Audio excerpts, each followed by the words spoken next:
ஸ்டாலின் அவர்களா, எடப்பாடி அவர்களா, சீமான் அவர்களா, விஜய் அவர்களா? விமர்சனங்களை கடந்து மக்களுக்கு ஒரு பிரச்சனை இவர் வந்து நிற்பார்ப்பா அப்படின்னு நீங்கள் பார்க்கக்கூடிய ஒரு தலைவர்? சீமான் தான்.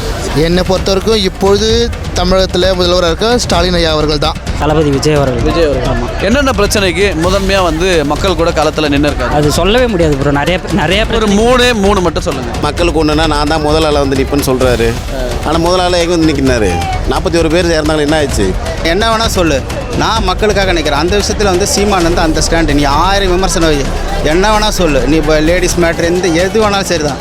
சீமான் அதெல்லாம் ஓரம் கட்டிட்டு அவர் வந்து நிற்கிறாரு களத்தில். டெஃபினட்டாக களத்தில் நிற்கிறார். அந்த மாதிரி விஜய் ஒரு ஸ்டாண்ட் எடுத்தால் ஒரு நடிகரை பார்த்து போய் இறக்குறாங்க. அதுக்கு உடனே ஒரு முக்கியத்துவம் படிக்க போய் ஒரு பிஞ்சு நெஞ்சு வந்து இறந்து போகுது. அதுக்கு வரலையே. வருவாங்க ஜி, கண்டிப்பாக வருவாங்க. வந்து கண்டிப்பாக முதல்ல இல்லை உங்கள் மகனுக்கு இது நேர்னா இந்த மாதிரி சொல்லுவீங்களா? வருவாங்க. அரசியல் தளத்தில் இப்போ வந்து ட்ரெண்டிங்கில் இருக்கிறது யாருன்னா, இப்போ பழனி பாபான்னு சொல்லி நம்ம அஹமது அலி பழனி பாபா ஷஹீத் அவங்க தான். இந்த ட்ரெண்டிங்கில் இருக்கவங்கள ஒரு 4 வருஷத்துக்கு முன்னாடி 5 வருஷத்துக்கு முன்னாடி மேடை பீச்சில் கொண்டு வந்து யாருன்னா சீமானண்ணன் தான். அப்போ நாங்கள் வீடியோ பார்த்துட்டு இருக்கோம். அந்த சீமானண்ணனை கொண்டு வரும்போது அது யார் அந்த தலைவர் அப்படிங்கிறத நம்ம தேடி பார்க்கும்போது, ஆனால் இப்போ நிகழ்காலத்தில் இருக்கிற தலைவர்கள் தமிழகத்தில் எடுத்துக்கிட்டோம்னா விமர்சனம் இல்லாத தலைவர்களே பார்க்க முடியல. அது புதுசாக வந்த விஜயர்களாகட்டும், இல்லை சீமானவர்களாகட்டும், நீண்ட காலமாக தனிச்சு நிற்கிற சீமானவர்களாகட்டும், இல்லை ஆட்சி அதிகாரத்திலிருந்து பல நலத்திட்டங்களை செய்கிறாரு, விமர்சனங்களும் வருது. அப்படி இருக்கக்கூடிய ஸ்டாலின் அவர்களாகட்டும், இல்லை எதிர்க்கட்சியாக இருக்கக்கூடிய எடப்பாடி அவர்களாகட்டும், இதை யார் இவங்களை எடுத்துக்கிட்டனாலுமே அவங்க மேலே ஒரு விமர்சனம் வரதை நம்ம பார்க்க முடியுது. அப்போ விமர்சனங்களை கடந்து தான் வர தேர்தலுக்கு ஒரு தலைவரை நம்ம தேர்ந்தெடுக்க போகிறோம் முதல்வராக. அப்படின்னும் போது விமர்சனங்களை கடந்து ஒரு ஓரமாக தள்ளி வச்சுட்டு ஒரு தலைவரை தேர்ந்தெடுக்கிறோம் அப்படின்னும் போது முதற்கட்டமாக அரசியலுக்கு தகுதியான முதற்கட்டமாக இருக்கக்கூடிய போராட்ட காலங்களை நம்ம முன்னே வைக்கிறோம். அந்த போராட்ட காலங்கள் அப்படின்னு பார்க்கும்போது எந்த தலைவர் இந்த 4 பேரில் மக்களுக்கு ஒரு பிரச்சனை, மக்கள் போராடுறாங்க, இல்லை மக்கள் வந்து வாழ்வாதாரத்தை இழந்து நிற்கிறாங்க அப்படின்ற சூழலில் எந்த தலைவர் முதன்மையாக அந்த மக்களோட போய் நின்று போராடுறாங்க, இல்லை அவங்களுக்காக பேசுகிறாங்க, இல்லை குரல் கொடுக்குறாங்க அப்படின்னு நீங்கள் பார்த்த ஒரு தலைவர் 4 பேர்? ஒன்று ஸ்டாலினா, இல்லை எடப்பாடியா, இல்லை சீமானா, இல்லை விஜயா? இப்போதைக்கு அதாவது வந்து போராட்ட களத்தில் நிற்கிறாங்க அப்படின்னு சொன்னால் அது சீமான் மட்டும்தான் நிற்கிறார். உங்களுக்கு தெரிஞ்சு என்னென்ன போராட்டங்களில் மக்களோட நின்று அவர் எந்த விதமான எது சம்மந்தமான விஷயங்கள் மக்களுக்கான எந்த இதுவாக இருந்தாலும் அவர் தான் முதன்மையாக நிற்கிறாரு. அங்கே ஒரு போராட்டம்னா முதல்ல நிற்கிறார் அவர். அது வந்து அது சரியாக தப்பாங்கிறத தாண்டி அவர் ஒரு ஸ்டாண்ட் எடுத்துடுறாரு. இது நான் வந்து மக்களுக்காக நிற்க போகிறேன், நான் இங்கே தான் இருக்க போகிறேங்கிறதுல வந்து சீமான் வந்து நிற்கிறார். அதில் எந்த இதுவுமே கிடையாது. உதாரணத்துக்கு சொல்லணும் இல்லைண்ணா, சும்மா மேம்போக்கா இதுக்கு நிற்கிறார். நீங்கள் பார்த்தீங்கன்னா பரந்தூர் விமான நிலையம், கூடங்குளம், அப்புறம் இப்போ ரீசெண்டாக தூய்மை பணியாளர்கள் நிறைய அது மாதிரி. விஜயும் நின்னார் இல்லை? விஜய் எங்கே நின்னார்? அவர் வீட்டுக்குள்ளே கூப்பிட்டு போகிறாரு. என்ன இப்படி சொல்கிறீங்க? உண்மையை தான் சொல்கிறேன். ஆக்சுவலாக விஜய்க்கு வந்து இருக்கிற ஃபேன்ஸுக்கு அவர் ஒழுங்காக அரசியலை வந்து ஒரு இது பண்ணலை. ஒரு என்ன சொல்கிறது, அவரோட ரசிகரை வந்து ஒழுங்குபடுத்தலை. அவர் ஒழுங்குபடுத்தினா கண்டிப்பாக அவருக்கும் வாய்ப்பு இருக்குது. ஆனால் அதுக்கான சூழ்நிலையை அவர் கடைசி வரைக்கும் உருவாக்க போகிறதில்ல. அரசியலுக்குள்ளே நீ வந்துட்டாலே நீ விமர்சிக்கப்படுவாய், அதுதான் நிதர்சனம். அப்போ விமர்சனம் வந்து நீங்கள் அதை ஏற்றுக்கணும். இப்போது ரீசெண்டாக என்னை எப்படி பார்க்குறாங்க, 10 நிமிஷம் பேசுகிறாங்க, 20 நிமிஷம் பேசுகிறாங்கலாம் சொல்கிறாருல, நீ வந்துட்டாலே சொல்லுவாங்க. ஏன்னா நீ தனி மனிதெல்லாம் பார்க்கக்கூடாது. நீ மக்களுக்காக ஒருத்தர் வந்துட்டுன்னா நீங்கள் வந்து மக்களை மட்டும்தான் பார்க்கணும். நீ என்ன குறை சொன்னாலும் அதை நான் ஏற்றுக்கவே கூடாது. நீ என்ன வேணால் சொல்லு, நான் மக்களுக்காக நிற்கிறேன். அந்த விஷயத்தில் வந்து சீமான் வந்து அந்த ஸ்டாண்டு. நீ 1000 விமர்சனம் என்ன வேணால் சொல்லு. நீ இப்போ லேடிஸ் மேட்ரு எது வேணாலும் சரி தான். சீமான் அதெல்லாம் ஓரம் கட்டிட்டு அவர் வந்து நிற்கிறாரு களத்தில். டெஃபினட்டாக களத்தில் நிற்கிறார். அந்த மாதிரி விஜய் ஒரு ஸ்டாண்ட் எடுத்தால் வாய்ப்பு இருக்குது. விஜய் டெஃபினட்டாக எடுக்க மாட்டார். அவர் ரசிகரை வந்து ஒழுங்குபடுத்துகிற சூழ்நிலை இன்ன வரைக்கும் இல்லை. எனக்கு ஃபேன்ஸ் இருக்காங்க, நான் ஃபேன்ஸ் வச்சு என்னவெல்லாம் பேசுவேன், நான் பேசினா அதை நம்புகிறாங்க அப்படிங்கிற ஒரு கூட்டம் இருக்கிற வரைக்கும் அது நடக்கும். அது எலெக்ஷனில் டெஃபினட்டாக பலிக்காது. ஒரு 4 பேர்: ஸ்டாலின் அவர்கள், எடப்பாடி அவர்கள், சீமான் அவர்கள், விஜய் அவர்கள். சீமான் தான் சொல்லுவோம். எப்போவுமே வந்து அவர் பார்த்திங்கன்னா அரசியலை தவிர்த்து மக்களுக்குன்னு சொல்லிட்டு ஏதாவது ஒரு வேணும் அப்படின்னா முதல் குரல் கொடுக்குறதுன்னு பார்த்தீங்கன்னா சீமான் அண்ணன் மட்டும்தான் இருக்கும். ஸோ ஃப்யூச்சர்லேயும் வந்து அவர் இருந்தாக்க தமிழ்நாட்டுக்கும் சரி மக்களுக்கும் சரி எப்பவுமே வந்து நல்லதாக நடக்குன்றது என்னோட தனிப்பட்ட கருத்து. ஏன் முதல் குரல்னும் போது அவரை சொல்கிறீங்க? நீங்கள் பார்த்த வரைக்கும் என்னென்ன விஷயங்கள்லாம் முதல் குரல் அவருடைய இருந்திருக்கு? ஏன்னா மற்ற அரசியல் தலைவர்கள் எல்லாமே பார்த்தீங்கன்னா ஏதாவது ஒரு அவங்களுக்கு ஏதாவது ஒரு அங்கே அந்த இடத்துல ஒரு யூஸ்ஃபுல் இருந்தால் மட்டும்தான் அவங்க வந்து முன்னாடி நிற்கிறாங்க. பட் ஆனால் வந்து சீமான் அண்ணன் மட்டும் பார்த்திங்கன்னா வந்து அவருக்கு எதுவுமே தேவையில்லைன்னா கூட மக்களுக்கு என்ன தேவையோ அவங்களுக்கான உரிமைக்காகவும் சரி அவங்களோட தேவைக்காகவும் சரி முதல்ல வந்து நிற்கிறது அவராக தான் இருப்பார். ஸோ அதனால தான் சொல்கிறேன். நீங்கள் பார்த்து என்னென்ன விஷயங்கள்லாம் அவருடைய குரல் முதன்மையாக இருந்திருக்கு? அப்படி பார்த்தோம்னா நீட் எக்ஸாமு, அப்புறமேட்டு வந்து அந்த ஜல்லிக்கட்டு, அதுக்கப்புறம் வந்து பார்த்திங்கன்னா அந்த அவர் பெண் வைக்கிறேன்னு சொல்லிட்டு ஸ்டாலின் சொன்னார். கடலில் வந்து பெண்ணை எடுத்து சிலையாக வச்சோம்னா அதை வந்து கடல் உயிரினங்கள் வந்து நிறைய பாதிப்பு ஏற்படும் சொல்லிட்டு அது வேணாம்னு சொன்னார். அதுக்கப்புறம் வந்து 8 வழி சாலை. ஸோ ஸோ அந்தமாரி பார்த்திங்கன்னா நிறைய இப்போ எதெல்லாம் நம்ம மக்களுக்கு வந்து தீங்கு விளைவிக்கும் அப்படின்ற மாதிரி இருக்கிற கருத்துக்கள் எல்லாமே அவர் முன்னாடி வந்து நின்று அதை வந்து அவாய்ட் பண்ண வைக்கிறார் அவர். ஸோ அவர் முன்னாடி வந்து நின்று குரல் கொடுக்கறதுனால நிறைய விஷயத்தை வந்து அதை கேன்சல் பண்ணியிருக்காங்க கவர்மெண்ட்டில். அது மக்களுக்கு வந்து கெடுதல்னு நினைக்கிறதுனால தான் அவர் வந்து முன்னாடி நிற்கிறாரு. அது எப்பவுமே அவரே இருந்தாருனாக்கா லைஃப் லாங் வந்து எல்லாருக்குமே நல்லா தான் நடக்குன்றது என்னோட கருத்து. என்னை பொறுத்த வரைக்கும் இப்பொழுது தமிழகத்தில் முதல்வராக இருக்க ஸ்டாலின் ஐயா அவர்கள் தான். ஸ்டாலின் அவர்கள். ஆமாம், ஏன்னா இப்பொழுதைக்கு அவங்க எல்லா இடங்களிலும் ஏதாவது ஒரு பிரச்சனை முன்னாடி போய் நிற்கிறாரு. இப்போ ரீசெண்டாக கூட ஒரு நியூஸ் ஒரு ஸ்கூலில் பார்த்தேன். இப்போ ரீசெண்டாக ஒரு ஸ்கூல் கூட புதுசாக ஸ்கூல் திறந்துருக்காங்க. அவராக நேரடியாக போய் பள்ளிக்கு சென்று வகுப்பறையில் மாணவரோட தொட்டு பேசுகிறாங்க. ஆனால் அதே திருவள்ளூரில் ஒரு பள்ளியில் வந்து அந்த சுவர் இடிஞ்சு விழுந்து ஒரு மாணவனும் செத்து போகிறத இறந்து போகிறத பார்க்க முடியுது. ஆமாங்க ஜி, கவர்மெண்ட் ஸ்கூலில் இது சம்பவங்கள் நடக்குது தான். இந்த ஆட்சின்னு மட்டும் இல்லை, கடந்து கவர்மெண்ட் ஸ்கூல்னால் இது நடக்கணும் அப்படின்னு எதனா இருக்கா?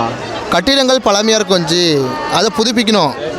அதை உயிர் போயிருக்குல்ல, ஒரு உயிர் போயிருக்கு தான். அரசியல் கட்சி தலைவரை பார்க்க வந்து 41 பேர் நெரிசலில் செத்து போயிட்டாங்களே ஜி. இப்போ அதுக்கு உடனே 10 லட்சம் அறிவிக்கிறாங்கல்ல. ஆமாம், அறிவிக்கிறாங்க. மாணவனுக்கு என்ன அறிவிச்சாங்க? அறிவிப்பாங்க, ஏதாவது உதவிகள் கண்டிப்பாக செய்வாங்க. அந்த மாதிரி அதுக்கு ஒரு நடிகரை பார்த்து போய் இறக்குறாங்க. அதுக்கு உடனே ஒரு முக்கியத்துவம் படிக்க போய் ஒரு பிஞ்சு நெஞ்சு வந்து இறந்து போகுது, அதுக்கு வரலையே. வருவாங்க ஜி, கண்டிப்பாக வருவாங்க. வந்து கண்டிப்பாக முதல்ல இல்லை உங்கள் மகனுக்கு இது நேர்னா இந்த மாதிரி சொல்லுவீங்களா? வருவாங்க, கண்டிப்பாக வந்து செய்யணும். இது வந்து அவங்களுடைய கடமை. கண்டிப்பாக செய்வாங்க, கண்டிப்பாக செய்வாங்கன்ற நம்பிக்கை. இதே மனநிலையோட உங்கள் வீட்டில் ஒரு இறப்பு இப்படி நடந்தாலும் பேசுவீங்களா? பேசுவீங்க, இதே மாதிரி பேசுவேன். அவங்க வருவாங்க, கண்டிப்பாக செய்வாங்க. சீமான் அவர்கள் சொன்னீங்கல்ல, என்னென்ன பிரச்சனைக்கு அவர் வந்து மக்கள் மத்தியில் இல்லை மக்கள் கூட நின்று இருக்காரு? இல்லை, எல்லாமே நீங்கள் என்ன ஃபேக்டர் எடுத்துங்க. இப்போ பரந்தூர் விமான நிலையம் எடுத்துக்கோங்க, இல்லை இதுக்கு முன்னாடி நடந்த இந்த கல்குவாரி மேட்ரஸ் நிறைய இதில் வந்து அவருடைய பார்ட்டிசிபேட் நிறையா இருந்திருக்கு. சேம் சைட் பார்த்தீங்கன்னா இப்போ பொலிட்டிக்கல் வைஸ் பார்த்தீங்கன்னா நம்ம திருமாவனுடைய இது ஸ்டாண்டு, எந்த ஸ்டாண்டை எடுத்துக்கிட்டோம் அவருக்கு எனக்கு பிடிக்கும். ஆட்சின்னு பார்த்தீங்கன்னா டிஎம்கே மட்டும்தான் எனக்கு. சீமானவர்கள் நிற்கிறாங்கன்னு சொல்கிறீங்க. இப்போ அவரை தவிர்த்துட்டு எடப்பாடி அவர்களோ விஜய் அவர்களோ போராட்ட காலங்களில் இல்லையா? இப்போ எடப்பாடி வந்து பொலிட்டிக்கலாக வந்து பார்த்திங்கன்னா ஆப்போசிஷன் பார்ட்டிக்கு சார்ஜ் பண்ணுறதுக்கு தான் பார்க்குறாரு தவிர மேஜர் இஷ்யூலாம் எதிர்த்து பேசுகிற அளவுக்குலாம் கிடையாது. ஏன்னா அவர் வந்து பிஹைண்ட் வந்து பார்த்திங்கன்னா பிஜேபியினுடைய இதில் இருக்கார். ஸோ அதனால் அவர் பேசுகிற மாதிரி எனக்கு தெரியல. விஜய் அவர்கள் ஸ்டார்ட் அப்பே ஆகலையே, எங்கே நான் சொல்கிறது. 1.5 வருஷம் ஆயிடுச்சு அரசியலுக்கு வந்து. அவராக சொல்லிட்டு வீட்டில் உட்காந்துருக்காரு. 41 பேர் இறந்தாங்க, ஒருத்தர் வெளியே வரல.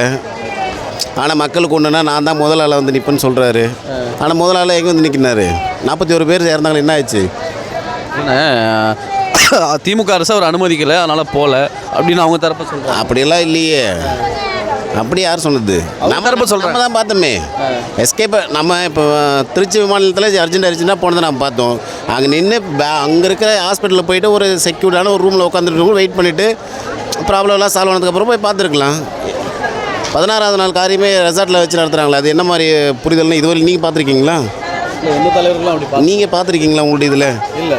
தேன் மாவட்டம் ஒரு 4 பேர் சொல்கிறேன். ஸ்டாலின் அவர்களா, எடப்பாடி அவர்களா, சீமான் அவர்களா, விஜய் அவர்களா, விமர்சனங்களை கடந்து மக்களுக்கு ஒரு பிரச்சனை இவர் வந்து நிற்பார்ப்பா அப்படின்னு நீங்கள் பார்க்கக்கூடிய ஒரு தலைவர்? சீமான் தான். சீமான் தான். எல்லா பிரச்சனை அவரை சொல்கிறீங்க? எல்லா பிரச்சனையும் அவங்க தானே வராங்க. என்னென்ன பிரச்சனைக்கு வராங்க? என்னென்ன பிரச்சனை சொல்ல போனால் இப்போ லாஸ்ட்டாக வந்து ஒரு பெரிய என்ன இஷ்யூ நம்ம ஊரில் நடந்தது. இந்த 41 பேர் இறந்து போனாங்கல்ல விஜய் மீட்டிங்கில். அது நாம் தமிழர் கட்சி சீமானன்னு வந்து நான் இன்றைக்கி நைட்டு ஃபுல்லாக அங்கே நின்னாங்க, ஹாஸ்பிட்டலில் வந்து நின்னாங்க. அவங்க வரணும்னு தேவையே இல்லை. அவங்க கட்சியிலேருந்து அவங்க கொள்கை பரப்பு செயலாளர்லேருந்து எல்லாமே அங்கே தான் இருந்தாங்க. அதாவது ஒரு மக்கள் அடுத்தவங்க ஒரு மீட்டிங் போயிருக்காங்க அப்படின்னு அவர் பார்க்கல. அண்ணன் வந்து என்ன சொல்கிறாங்க, அண்ணனுடைய கான்செப்ட் என்னென்னா இந்த தமிழ்நாடு மொத்தமாக தமிழனா நில்லு அப்படிங்காங்க. நீ ஜாதி மதம் எல்லாத்தையும் கடந்து தமிழனா நின்னுங்காங்க. எல்லா பிரச்சனையும் அவர் வந்து நிற்காரு. முதலாம் ஒன்று தானே சொல்லியிருக்கீங்க, இன்னும் சொல்லுங்கள். எல்லாம் சொல்கிறீங்க, ஆனால் ஒரே விஷயம் தான் சொல்கிறீங்க. காவேரி பிரச்சனை ஃபஸ்ட்டில் ஸ்டார்டிங்லேருந்தே குரல் கொடுக்காப்புல. ஏதாவது ஒரு பிரச்சனை தமிழருக்கு அகேன்ஸ்டாக ஏதாவது ஒரு திட்டம் வந்து இந்த 8 வழிச்சாலை சேலமில் நிப்பாட்டினது அவங்க தான் கேஸ் போட்டிருக்காங்க, நடக்கலை. புரியுதா? அந்த மாதிரி நான் சொல்லணும்னா நான் சொல்லிகிட்டே இருக்கலாம். ஆமாம், அவ்வளோ பிரச்சனை இன்னும் நின்றுட்டு இருக்காப்புல. தனிப்பட்ட முறையில் அவருடைய கருத்துக்கு வந்து நிறைய முரண்பாடுகள் இருக்கலாம். ஆனால் அது வந்து நம்ம மொத்தமாக ஒரு ஹோல்சமாக எடுத்து நம்ம இது பண்ணோம்னா நல்லது தான் நிறையா இருக்குது. அவர்கிட்ட கெட்டது கொஞ்சம் நிறையா இருக்குது. ஆமாம், நீங்கள் பார்த்து வியந்த ஒரு நல்லதுண்ணா, மற்ற தலைவர்கள்கிட்ட இல்லாத ஒன்று இவர்கிட்ட நான் பார்த்து வியந்தாங்க அப்படின்னு நீங்கள் பார்த்து வியந்த ஒரு நல்ல விஷயம்? வியந்ததுன்னு சொல்கிறத விட ஒரு என்ன சொல்கிறது, ஒரு மத அடையாளம், ஒரு ஜாதி அடையாளம் இல்லாமல் இப்போ வந்து எல்லாரையும் வந்து வெளிக்கொண்டு வந்தது. இப்போ அரசியல் தளத்தில் இப்போ வந்து ட்ரெண்டிங்கில் இருக்கிறது யாருன்னா, இப்போ பழனி பாபான்னு சொல்லி நம்ம அகமது அலி பழனி பாபா ஷஹீத் அவங்க தான். இந்த ட்ரெண்டிங்கில் இருக்கவங்கள ஒரு 4 வருஷத்துக்கு முன்னாடி 5 வருஷத்துக்கு முன்னாடி மேடை பீச்சில் கொண்டு வந்து யாருன்னா சீமானண்ணன் தான். அப்போ நாங்கள் வீடியோ பார்த்துட்டு இருக்கோம். அந்த சீமானண்ணனை கொண்டு வரும்போது அது யார் அந்த தலைவர் அப்படிங்கிறத நம்ம தேடி பார்க்கும்போது அவர் பேசுகிறது சீமானண்ணன் ஒரு 100 சீமான் பேசுனா எப்படி இருக்குமோ அவர் அப்படி பேசிகிட்டு இருக்காரு. பழனி பாபா வந்து 100 சீமான் பேசுனா எப்படி பேசுவாங்க அந்த மாதிரி அவரும் பேசியிருக்காரு. இன்றைக்குள்ள காலத்தில் பழனி பாபா அவர்களுடைய வீடியோ நீங்கள் போட்டு பார்த்தீங்கன்னா இன்றைக்குள்ள காலத்துக்கும் செட் ஆகும். ட்ரெண்டிங்கில் ஒரு பேச்சு இருக்குது. ஸோ அது மாதிரி நிறைய தலைவர்களை இப்போ வந்து நம்ம தமிழ் தலைவர்கள் இப்போ அவங்க சொன்ன மாதிரி இப்போ ஒன்லி அண்ணா பெரியார் மட்டும் இல்லாமல் நிறைய பேர் வந்து அவங்க வந்து ஐடென்டிஃபை பண்ணியிருக்காங்க. இவங்களுக்குலாம் நீங்கள் செலவு வைக்காமல் ஒன்லி பெரியார் எம்ஜிஆர் இவங்க மட்டும் செலவு வச்சுருக்கீங்க. தமிழுக்காண்டி போராடினாங்க எவ்வளோ மக்கள் இருக்காங்க, அவங்களுக்குலாம் நீங்கள் வந்து எதுவும் பண்ணலை அப்படிங்கிறதே அவங்க நிறைய சொல்லியிருக்காங்க. பர்டிகுலராக ஏன் நான் இதை சொல்கிறேன்னா எனக்கு அதில் வந்து இருந்தாலும் நான் சொல்கிறேன், இன்ஸ்பயர் ஆகிருக்கீங்க. அதனால தான் எந்த தலைவர் மக்களுக்கு ஒரு பிரச்சனைனா முதல் குரல் இவரோட இதுப்பா, இல்லை ஆளாக இவர் வந்து களத்தில் நிற்பார் பேசுவார் அப்படின்னு ஒரு தலைவரை பார்க்குறோம் அப்படின்னும் போது எந்த தலைவர் முதன்மையாக உங்கள் பார்வையில் வந்து நிற்பார்? ஒரு 4 பேர், ஸ்டாலின் அவர்களா, எடப்பாடி அவர்களா, சீமான் அவர்களா, விஜய் அவர்களா? தளபதி விஜய் அவர்கள். விஜய் அவர்கள். ஆமாம். என்னென்ன பிரச்சனைக்கு முதன்மையாக வந்து மக்கள் கூட களத்தில் நின்று இருக்காரு? அது சொல்லவே முடியாது ப்ரோ. நிறைய ஒரு 3 மட்டும் சொல்லுங்கள். ஜல்லிக்கட்டு கட்சி ஆரம்பித்து கேட்குறேன். ஜல்லிக்கட்டுக்கு அவர் வந்து நின்னார், போராடலை. கட்சி ஆரம்பிச்சப்ப எனக்கு சரியாக தெரியல. இது எப்படி சொல்கிறதுனா கட்சி ஆரம்பிக்கிறதுக்கு முன்னாடி இருந்தே மக்களுக்காக. கட்சி ஆரம்பித்ததுக்கப்புறம் கேட்குறேன். இப்போ எப்படி சொல்கிறதுனா கட்சி ஆரம்பித்ததுக்கப்புறம் அவர் பண்ணுறாரு ப்ரோ, வந்து செய்கிறாரு. ஆனால் வெளியே காமிச்சிக்கிறார். போராட்டங்கள் கேட்குறேன். போராட்டன்றது எல்லாருக்கும் தெரிகிற மாதிரி பண்ணணும். தெரிகிற மாதிரி பண்ணால் தானே போராட்டம். ஆமாம். இப்போ தெரிகிற மாதிரி பண்ண போராட்டம் இல்லை தெரிகிற மாதிரி பண்ணால் தான் போராட்டன்றது இல்லை. தெரியாமையே அவங்களால முடிஞ்சதை அவங்க செய்கிறாங்க. போராட்டன்றது எதுக்கு? எதுக்குன்னா ஒரு பிரச்சனையே சரி பண்ணுறதுக்கு தான். அப்போ அதை தீர்வு சரி பண்ணணும்னா அந்த பிரச்சனை எல்லாருக்கும் தெரியப்பட்டு. ஆமாம், தெரியப்பட்டு. கத்திப்படத்தில் யாருக்கும் தெரியாமல் போராடுவாரா, இல்லை எல்லாருக்கும் தெரிகிற மாதிரி ப்ரெஸ் மீட் மாதிரி தான் தெரிகிற மாதிரி தான். போராட்டம்னா தெரியணும் எல்லாருக்கும் கரெக்டாக. அப்போ தெரிகிற மாதிரி என்னென்ன பிரச்சனைக்கு வந்து அவர் நின்று இருக்காரு? அவர் இப்போ வந்து எந்த பிரச்சனைக்கும் அவர் வந்து நிற்கலை. இதுக்கு மேலே வந்து நிற்பார். இல்லைங்க, இதுக்கு மேலே நிற்கட்டும், நிற்காம போட்டோம், அதை நம்ம கேட்கல. இந்த 4 பேரில் பிரச்சனைனா முதலாக வந்து நிற்கிறது யார்?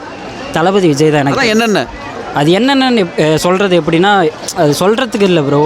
எப்படி சொல்கிறது, அவர் வந்து இப்போ வெளியே காமிச்சிக்காமல் நிறையா இதில் நிற்கிறாரு. நான் கேட்குறது பிரச்சனைக்கு என்னென்ன வந்து நின்று இருக்காரு? பிரச்சனைக்கு என்னென்ன வந்து நிற்கிறாருன்னா அது எனக்கு சரியாக தெரியல அதை பற்றி. ஆனால் அவரால் முடிஞ்சதை வந்து அவர் மறைமுகமாக தெரியாமல் எப்படிங்க அவரால் முடிஞ்சா பண்ணுவார்? இது நம்ம ஒரு நம்பிக்கையில் பேசக்கூடாதுல்ல. அரசியல்ன்றது வேறு. அரசியலுக்கு நம்ம ரசிகர் சண்டை போடும்போது அஜித் பெருசா, விஜய் பெருசா, ரஜினி பெருசான்னு நம்ம அவங்களுக்காக முட்டு கொடுத்து பேசலாம். ஆனால் அரசியல் போது உண்மைத்தன்மையை நம்ம பார்க்க வேண்டிய நேரம் இது. யார் களத்தில் நிற்கிறாங்க நிற்கலன்றது. அப்போது நிற்கிறாங்கன்னா நிற்கிறாங்க, நிற்கலைன்னா நிற்கலை. நிற்பாரு, நின்று இருப்பாரு. இது வரையும் இப்போ கட்சி ஆரம்பிச்சதுலேருந்து எதுக்கு நான் கேட்குறது, இதுக்கப்புறம் நிற்க போகிறவங்கள நான் கேட்கல. இது வரைக்கும் என்னென்ன நின்று இருக்காங்கன்னு கேட்குறேன். இது வரைக்கும் தெரியல ப்ரோ.